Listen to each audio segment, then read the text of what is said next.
வணக்கம் நேயர்களே. இன்னைக்கு நம்ம பார்க்க போகிறது வந்து சில்லி பரோட்டா. சில்லி பரோட்டானாலே வந்து ஹோட்டலுக்கு போனால் தான் கிடைக்கும், இல்லைன்னா ஸ்ட்ரீட் ஃபுட்டாக கூட சில இடத்துல கிடைக்குது. அதாவது சும்மா சின்ன ஸ்டால் ஃபாஸ்ட் ஃபுட் போட்டு அந்த மாதிரியும் கிடைக்குது.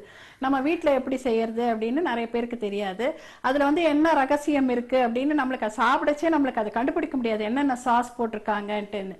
அந்த வகையில் இன்னைக்கு வந்து நான் அதை சீக்ரெட்ஸ் எல்லாம் சில பேர்கிட்ட கேட்டு தெரிஞ்சுட்டு வந்து உங்களுக்கு கற்றுக் கொடுக்கலான்னு வந்திருக்கேன்.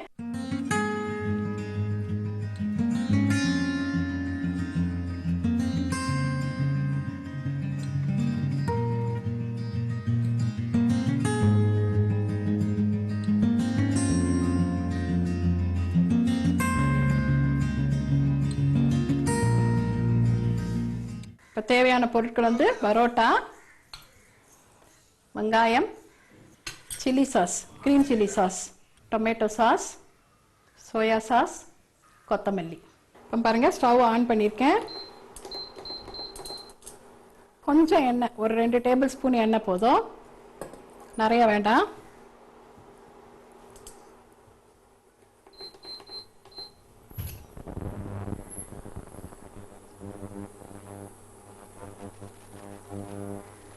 வெங்காயம் பொடியா நறுக்கிக்கோங்க.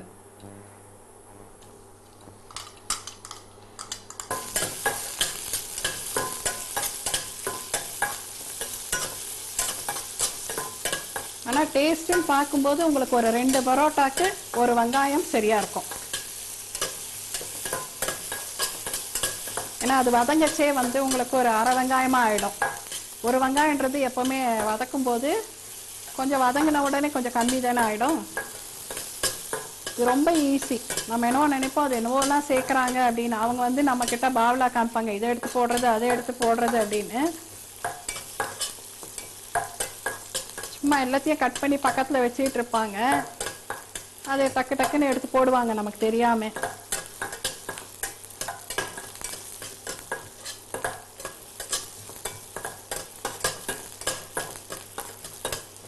இப்போ உப்பு தேவை, அந்த பரோட்டாவில் இருக்க உப்பே உங்களுக்கு போதும், பரோட்டாக்கு போடுற உப்பு போதும். அதிகமாக உப்பு சாப்பிட்றவங்க கொஞ்சம் அந்த வெங்காயம் வதங்கும் போது கொஞ்சம் உப்பு சேர்த்துக்கலாம். எனக்கு தனியாக உப்பு சேர்க்கணுங்கிற அவசியம் கிடையாது.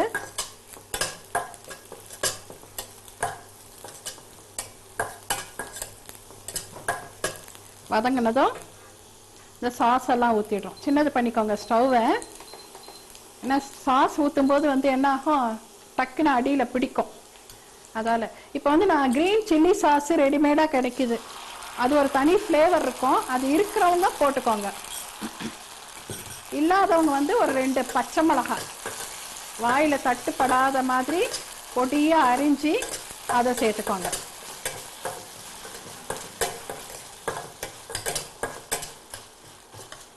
இந்த சில்லி சாஸ் வந்து காரத்துக்கு ஏற்றா போல். நான் வந்து இப்போ 2 பரோட்டாக்கு வந்து 1 டேபிள் ஸ்பூன் போட்டிருக்கேன். நீங்கள் அதிகமாக காரம் சாப்பிட்றவங்களா இருந்தால் இன்னும் கூட சேர்த்துக்கலாம். அதே போல் இது டொமேட்டோ கெச்சப். இதெல்லாம் உங்களுக்கு அந்த ரெடிமேட் பாட்டிலில் கிடைக்கிறது சேர்த்தா தான் அது ஒரு தனி ஃப்ளேவர் கிடைக்கும். அதனால் நம்ம வீட்லேயே வந்து சும்மா தக்காளி அரைச்சி சேர்ப்போம் அப்படின்னு நினச்சி சேர்க்காதீங்க. ஏன்னா இப்போ வந்து கடையில் கிடைக்கிறதுல வந்து அவங்களுக்கு வெனிகர்லாம் சேர்த்துருப்பாங்க, அதனால் அந்த புளிப்பு தன்மையெல்லாம் இருக்கும் அதில். அதெல்லாம் அந்த மாதிரி சேர்த்துக்கோங்க. இல்லை, நாங்கள் வந்து எங்கள் ப்ரோக்ராம்லேயே வந்து உங்களுக்கு சொல்லி கொடுத்துருக்கோம் கெச்சப் செய்யறது. அந்த மாதிரி செய்து யூஸ் பண்ணுறவங்க செய்துக்கலாம் கெச்சப்.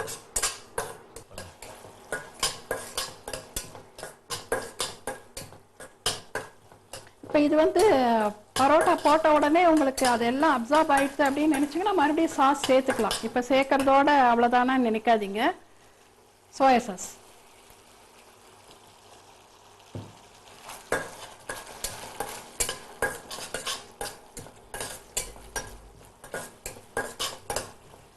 சேர்த்துட்டு பொடியாக நறுக்கின பரோட்டா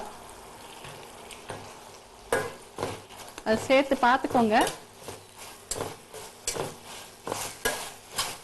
போட்டுட்டு நல்லா கிண்டிட்டு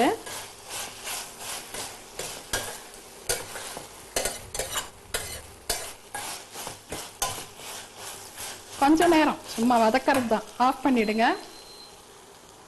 ஆஃப் பண்ணிட்டு மேலே கொத்தமல்லி, ஏன்னா அந்த ஃப்ளேவரும் அதில் வந்துடும், அந்த சூட்லேயே போட்டிங்கன்னா. போட்டுட்டு இதை அப்படியே சூடாக சாப்பிட்ணும். அப்படியே சூடாக வந்து பசங்களுக்கு நீங்கள் டின்னராக கொடுத்தீங்கன்னா சும்மா அந்த 2 பரோட்டா சாப்பிட்டாலுமே வயிறு ஃபுல்லாக இருக்கும்.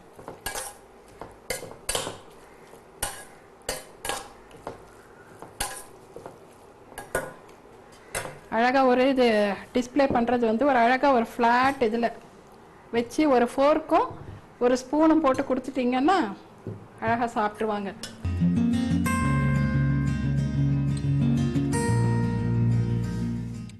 இப்போ பாருங்கள், இந்த மாதிரி ஒரு பிளேட்டில் போட்டுட்டு இந்த 5 ஸ்டார் ஹோட்டல்லாம் போனால் இந்த மாதிரி டெக்னிக்னால தான் யூஸ் பண்ணுவாங்க. நிறைய கார்னிஷிங்னு சொல்லிட்டு கொத்தமல்லியை நிறைய போட்டு அதுக்கு எவ்வளோ பணம் கேட்பாங்க. இப்போ சில்லி பரோட்டாலாம் நீங்கள் வெளியில் சாப்பிட்டீங்கன்னா நிறைய விலை. அதே நம்ம வீட்டில் பார்த்தீங்களா எவ்வளோ குயிக்காக செய்துட்டோம். இப்போ இதுலேயே இன்னும் அடிஷ்னல் ஃப்ளேவர் வேணும்னு நினைக்கிறவங்க கரம் மசாலா கூட கொஞ்சம் போட்டுக்கலாம். ஆனால் சில பேருக்கு இந்த சாஸ் ஸ்மெல்லோடு அப்படியே பிடிக்கும், சில பேருக்கு வந்து கரம் மசாலா சேர்த்தா பிடிக்கும். போட்டுட்டு அது மேலே கொஞ்சம் கொத்தமல்லி.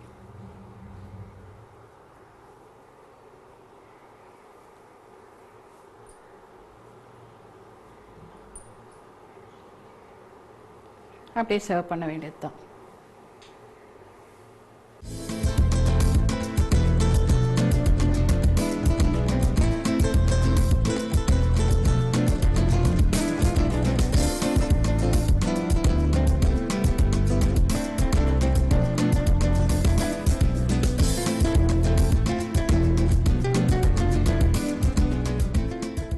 இப்போ பாருங்க, வீட்லயே வந்து சில்லி பரோட்டா ரெடி ஆயிடுது. இது ஹோட்டல் தான் போகணும், ஏன்னா பசங்க வந்து இப்போ இதெல்லாம் ரொம்ப விரும்புறாங்க, அந்த சாஸ் போட்டு செய்யறது அந்த மாதிரிலாம். அதுவும் சில்லி பரோட்டானா ரொம்ப ஃபேமஸ். இப்போ வீட்லயே எவ்வளோ ஈஸியாக செய்துட்டீங்க பாத்தீங்களா. இப்போ நீங்கள் ரெடிமேடாக பரோட்டா வீட்டில் செய்ய கஷ்டமாக இருக்குது இந்த வெயில் காலத்தில் நின்று அப்படின்னாக்கா ரெடிமேடாக வாங்கிக்கோங்க. நீங்கள் பேக்கெட்ஸில் கிடைக்கிது. வாங்கிட்டு லேசாக சூடு பண்ணிவிட்டு அதை சின்ன சின்னதாக கட் பண்ணிவிட்டு இந்த மாதிரி செய்துக்கலாம். அதனால் உங்களுக்கு எதுவுமே சிரமம் இருக்காது. வீட்டில் ட்ரை பண்ணுங்கள். இப்போ அதே போல் இன்னொரு ஒரு ஈஸியானது பிரெட்டை வச்சு செய்ய போகிறேன். அதுவும் பாருங்கள், bread slice, choco chip, nuts வந்து நீங்கள் எது வேணாலும் யூஸ் பண்ணிக்கலாம். முந்திரி, பாதாம், பிஸ்தா. இப்போ இது என்னன்னா இந்த மாதிரி நட் கட்டர் இருக்கு. இது உள்ள வந்து நம்ம என்ன தேவையான நட்ஸோ அதை போட்டுக்கலாம். முந்திரி, பாதாம் அந்த மாதிரி போட்டுட்டு திருகுனீங்கன்னா அழகாக உங்களுக்கு தூள் தூளாக வந்துடும். நல்லா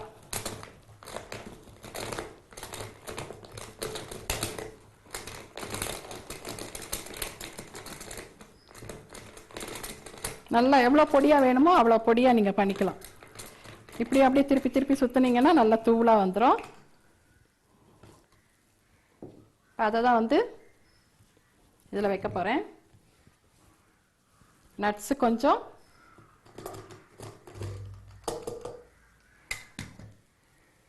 ஏன்னா பசங்க சும்மா நட்ஸ் கொடுத்தா சாப்பிட்றது இல்லை. ஏன்னா இப்போல்லாம் பாதாம்லாம் சாப்பிட்டா ரொம்ப நல்லது அப்படிங்கிறாங்க இல்லையா. அதனால் இந்த மாதிரி செய்து கொடுத்துட்டிங்கன்னா சாப்பிட்ருவாங்க. சாக்கோ சிப் இது ரொம்ப லைக் பண்ணுவாங்க பசங்க. இப்போ அந்த வேகும்போது நம்ம சாண்ட்விச் பண்ணும்போது இதெல்லாம் மெல்ட் ஆகி அது வந்து சாக்லேட் பிரெட் மாதிரி இருக்கும். எவ்வளோ தேவையோ அவ்வளோ வச்சுக்கலாம். எல்லாமே உங்களுக்கு நட்ஸும் சரி இந்த சாக்கோ சிப்பும் சரி எவ்வளோ தேவையோ அவ்வளோ வச்சுருங்க. வச்சுட்டு க்ளோஸ் பண்ணிவிடுங்க. பண்ணிவிட்டு இந்த மாதிரி சாண்ட்விச் டோஸ்டரில் வச்சுருங்க.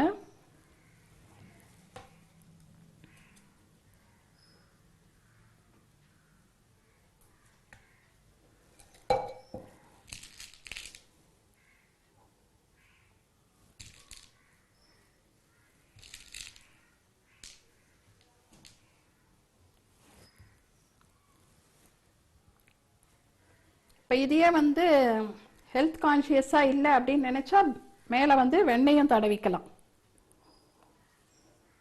பிரெட் மேலே. இப்போ இது வந்து டபுள் சாண்ட்விச் டோஸ்டரு. இப்போ இந்த மாதிரி சிங்கிள் சாண்ட்விச் டோஸ்டரும் கிடைக்குது. இப்போ இதுலேயும் வச்சுக்கலாம். உங்களுக்கு பெரிய பிரெட் ஸ்லைஸ்லாம் கிடைக்குது. அப்போ வந்து அதில் பிரெட் பெருசு வைக்க முடியாது. இது வந்து இந்த சைஸ் பிரெட்டு கிடைக்கிறத இந்த மாதிரி இதில் வச்சு நீங்கள் அந்த மாதிரி டோஸ்ட் பண்ணிக்கலாம்.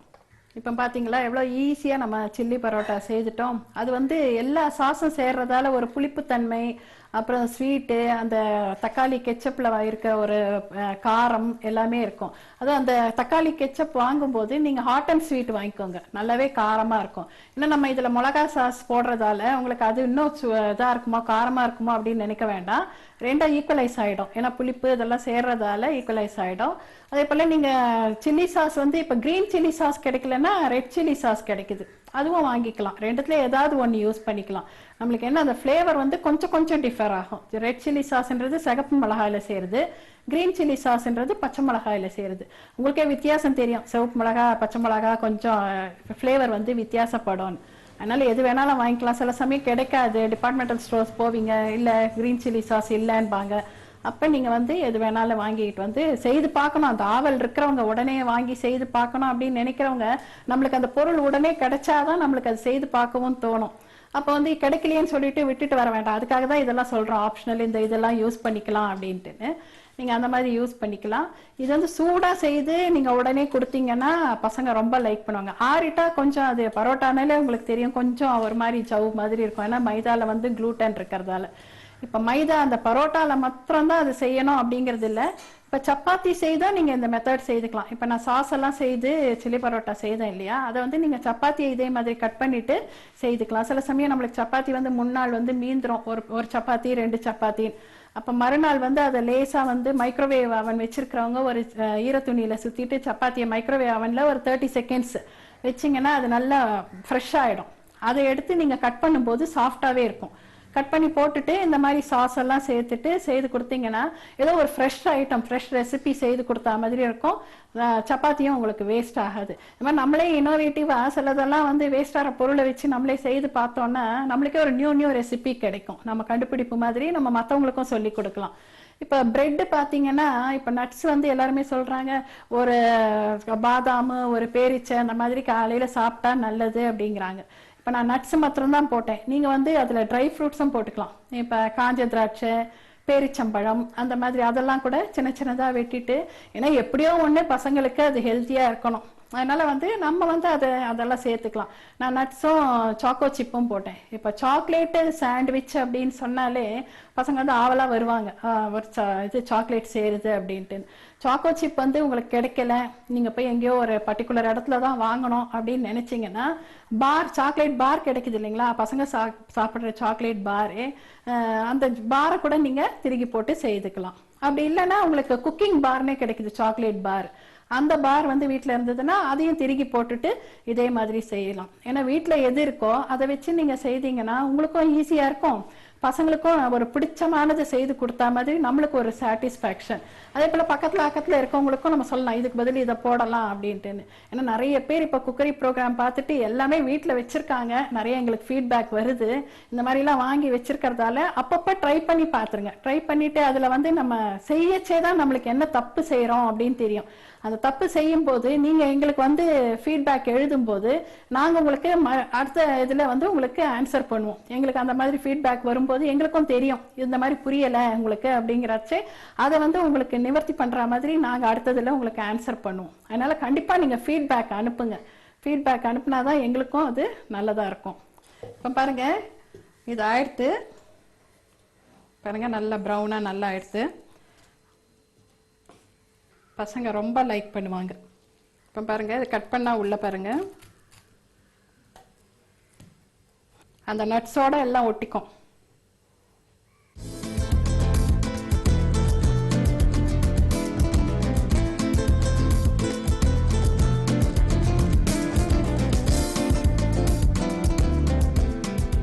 என்ன நேர்களே, இப்போ இந்த 2 ஐட்டமும் பிடிச்சிருக்கோன்னு நினைக்கிறேன். 2 ஐட்டமும் உடனே செய்து பாருங்க. செய்து பார்த்துட்டு எங்களுக்கு ஃபீட்பேக் அனுப்புங்க. நன்றி, வணக்கம்.